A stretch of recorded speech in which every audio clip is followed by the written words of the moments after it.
Hello, this is Matthew Miller from the ZDNet Smartphones and Cell Phones blog.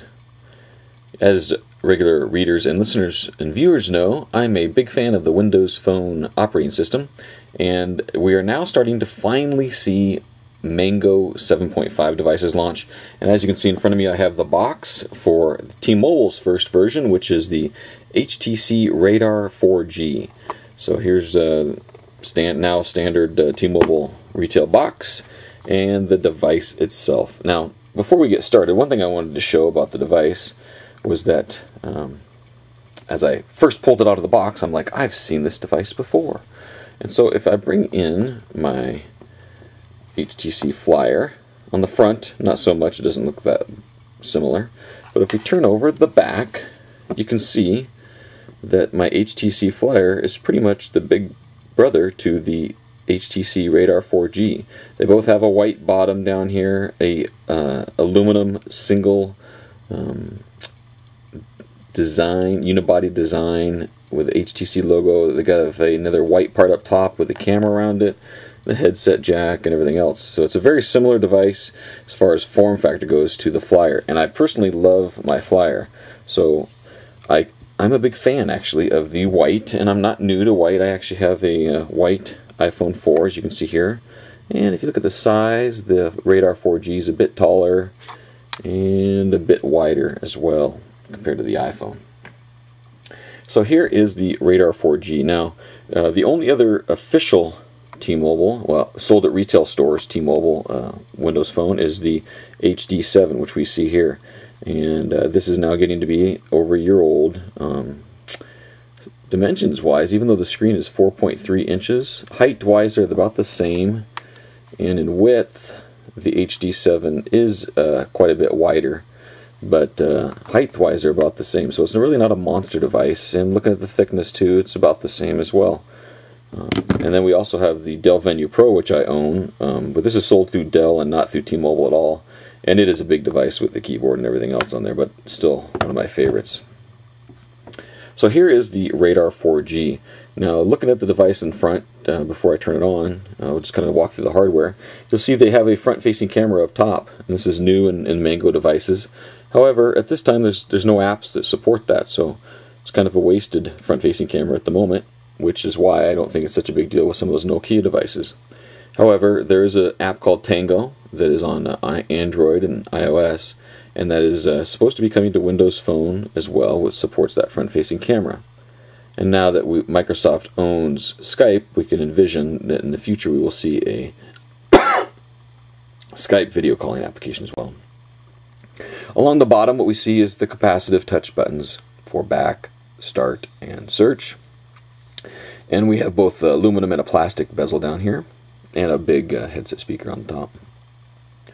Going over to the right side, we see there's a long volume button, and then also the physical camera button that's required on Windows Phone devices. Up top we have a power button and the headset jack, and then down on the left side we have the micro USB port and mic on the back, the bottom. On the back you can see there's the three pieces here, with a plastic piece down below that we can take off. Let's see if I can do this here. Seems to be a little bit easier to come off than the Flyer, and we see here that all there is a SIM card slot. There is no removable battery, there is no removable micro SD card. Now what I've done on the HD7 is I did a little prying, and I pried off my that's kind of strange how it goes back. It doesn't seem to, gotta mess around a little bit to get it to go back. You shouldn't pull this off very much anyway once you have it, but I haven't found the fit up to be the best either. What I've done on my, there we go. What I've done on my HD7 was I replaced that, what was it? I think it was 8, maybe it was 8 gig as well, and I replaced that with a 32 gig card. So my Venue Pro and my HD7 both have 32 gig cards. This is one of the down points for this, is it only comes with 8 gigs of internal memory with no removable SD card, which is unfortunate. I think every new Windows phone, especially the Mango devices, should come with at least 16 gigs of memory. However, you can't get over that with SkyDrive and streaming and things like that. So the display on this is a 3.8 inch WVGA 800 by 480 LCD. I'll go ahead and let you see the startup too as I'm talking. It has a 1 gigahertz Snapdragon processor. The HTC Titan has a 1.4 gigahertz. So this one's not necessarily the fastest, but as you'll see, Windows Phone is extremely fast even with a 1 gigahertz, so it's not a big deal. The 5 megapixel camera on the back shoots with a f2.2 aperture lens, 720p video recording as well, and it has the Wi-Fi, Bluetooth, and it also has 4G. Now, this is one of the lower levels of 4G on T-Mobile. It's the 14.4 megabits per second, whereas T-Mobile on a couple of Android devices I've tested is up to 42.2 megabits per second. So this is one of the lowest of the 4G devices, and that's one unfortunate thing is I'm seeing, you can see right there it says 4G but there's no signal. I'm seeing it actually drop to 2G at my house, whereas I normally have a very, well, at least 3/4 kind of strong T-Mobile signal. Wandering around this last few days with this device, I've found the RF signal has not been that great. So it's the RF signal and the internal memory and the fact that I've got 2 solid devices that are preventing me from personally buying this for myself. However, for a new phone user looking for something, an Android on T-Mobile, it's going to be a fantastic deal at only $99.99 with the contract. I think for that, it's kind of a steal, and you'll see how you can see how fast it is here responding. You know, we swipe over here to the left, right, swipe up and down, and some of the T-Mobile things that are included. You know, the one good thing about the Windows Phone is even if there's things included by default, and let's see, I have some of my own apps loaded on here as well. Say we jump to HTC Hub, right? So you go to HTC Hub, you come in here, it'll start some weather and have a few more apps and things going on. One thing that's nice, right, is you can go back out. If you tap and hold on HTC Hub, you can actually uninstall it.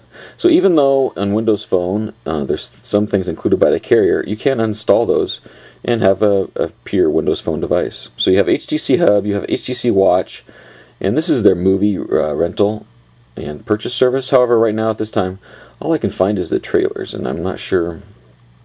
Maybe I need to go into some other settings somewhere else. And I have to, so all I have is upgrade, and I tap that, and it does nothing. And so all it gives me right now access to is trailers, and I'm not sure what's going on. Maybe because this phone hasn't quite launched yet, so I have to mess around with that some more.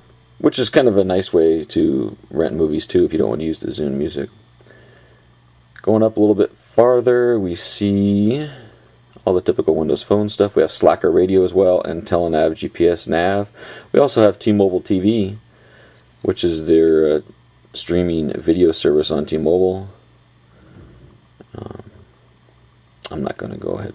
I'm not going to buy the subscription right now. But as you can see, if there's purchase options, you can get, let's see, T-Mobile Prime, $9.99, TV Life and Style. You can buy different blocks of things for a monthly subscription. So T-Mobile TV, and that's about it. So there's really not very few apps included, and then all of the default stuff and everything else you want to load up as well. You know, Netflix and this, that, and the other, Facebook and everything else. So that's a quick look at the HTC Radar 4G. It's the next Windows Phone device on T-Mobile, and I haven't heard of any of the rumors of other devices. So if you want to get the latest Mango device with a front-facing camera, then you might want to take a look at the HTC Radar 4G for only $100 with a 2-year contract. And I'm not sure what the full non-subsidized price is going to be. Imagine it's $450 plus, typical for a $100 device. Thanks for watching.